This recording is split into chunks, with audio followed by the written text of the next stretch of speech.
game, and it felt good about it. So, yeah, I mean, I definitely felt like we were in a good place, but we can't let the game end the way it did.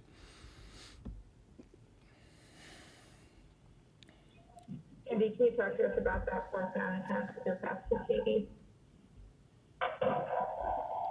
The one at the end of the game? Is that the one you're talking about? Yeah. Yeah, I mean, it was a good play. We missed it by inches.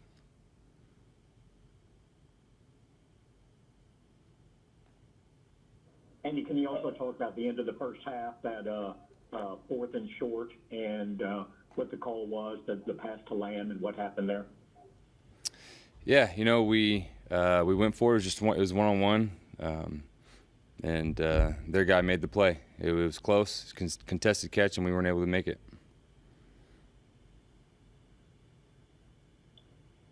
Andy, when you lose both of your starting tackles on that first series, how much does that change your game, and what's the key for you to get there?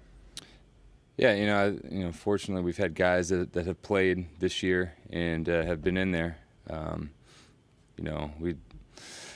You never want to lose anybody to injury, and especially both tackles. So it's next man up. Those, like I said, we're fortunate we've got some guys with some experience that have played in a lot of games this year, and so you just got to keep going. Andy, on a non-football note, what have the past 2 days been like for you, for the organization, and how have y'all thought about remembering Marcus? Yeah, this has been a very different week, a week you never want to experience. You never want to experience death within the organization, and Marcus meant a lot to so many people, and he made an impact on so many people, and I think for us, just having a chance to talk about it, remember him, and just talk about things ways that he has helped mentor us, and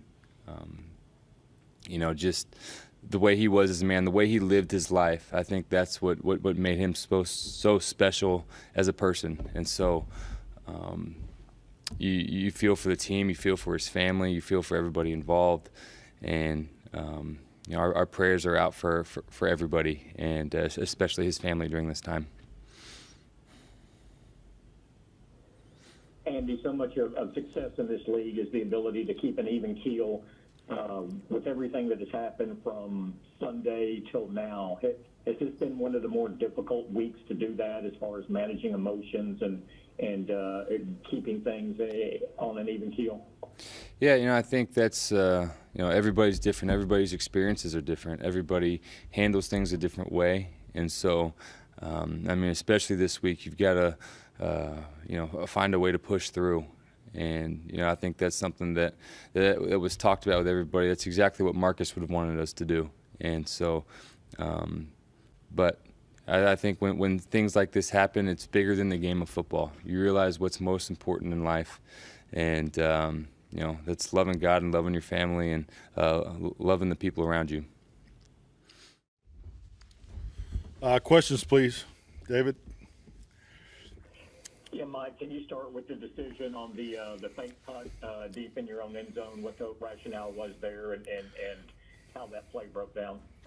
Well, I mean, it's definitely a big play opportunity is the way you view it. There's certain things you look for tendency-wise on when and where, but it's obviously we didn't execute it, and as those things go, I mean, obviously it's ultimately my responsibility when particularly a play like that doesn't work. But we're trying to generate a big play at that point in the game. Prior, the information that you look for going into it, it was a solid call.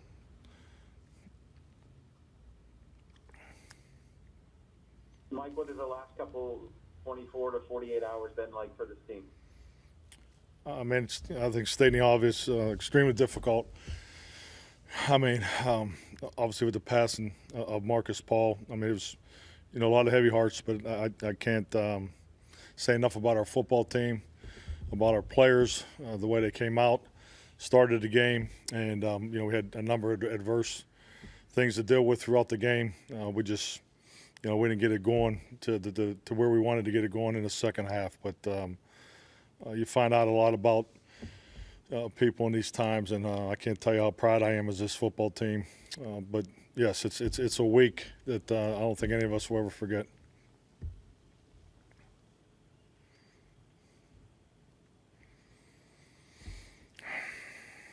Mike, can you also talk that there was that point in the late in the first half where you had the 4th and 1, a little bit less than 4th and 1, and the call there to throw the ball downfield, and what happened?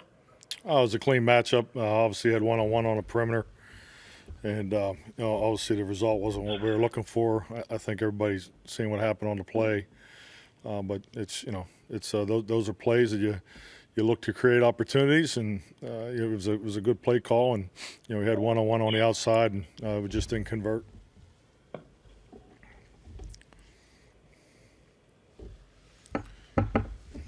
When Zach Martin goes out early in the game, I mean, you lose both of your starting tackles on the opening drive. How does that change the complexion of the game plan and what you'd intended to do for the rest of the game there? I mean, it definitely changes the way you do some things. I think that's obvious. I can't, tell you how proud I am of young guys just to jump in there, Brandon and Terrence. You obviously make adjustments, but unfortunately, we have quite a bit of experience with that situation this year. So, I thought Kellen did a really good job managing the situation. I thought Joe Philbin did a excellent job managing that. But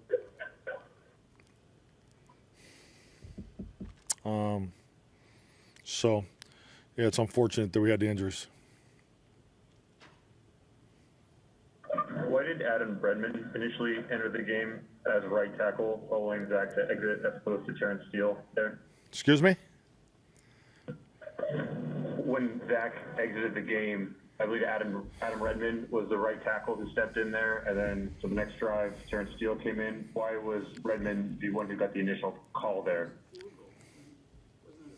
It was a field. I'm not sure. I mean, that's the way we rotated them.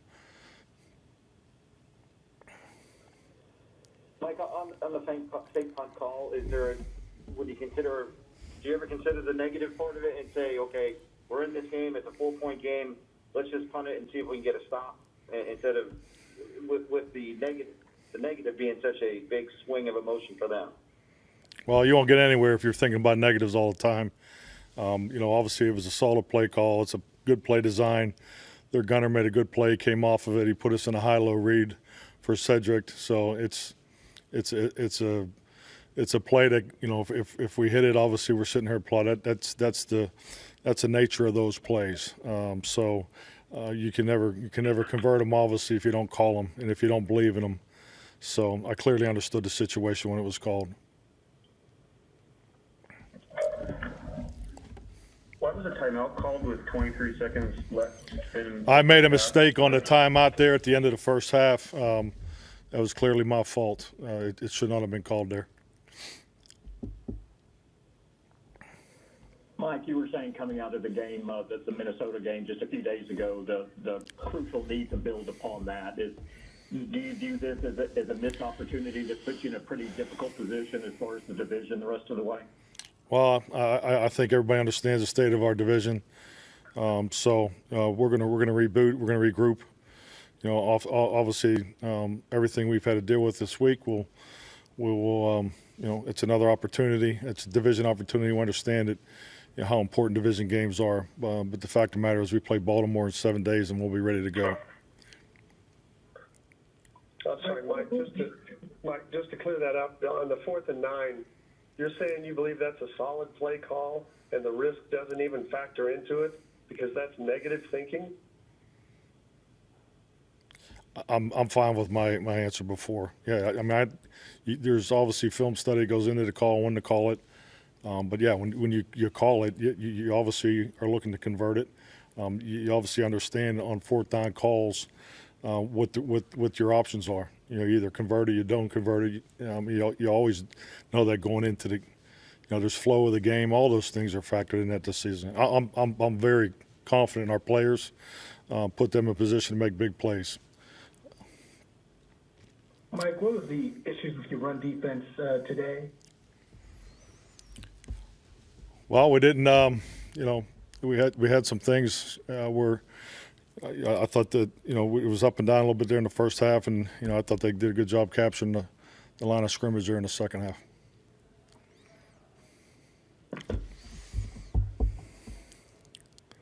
One more question, please. Coach, for those who didn't know Marcus Hodges, what kind of a man was he, and what did he mean to your team? Well, Marcus was a special man. He's definitely someone that, when I think of him, he obviously had a lot of success in his professional life. But if you really look at a mark of a man, it's more about significance over success. I can't tell you the impact that he made on our football team, really on the whole organization. I obviously only have been working with Marcus since January, but it was it was clearly evident throughout these last 48 hours, 72 hours, what he means to everybody. And the team meeting last night was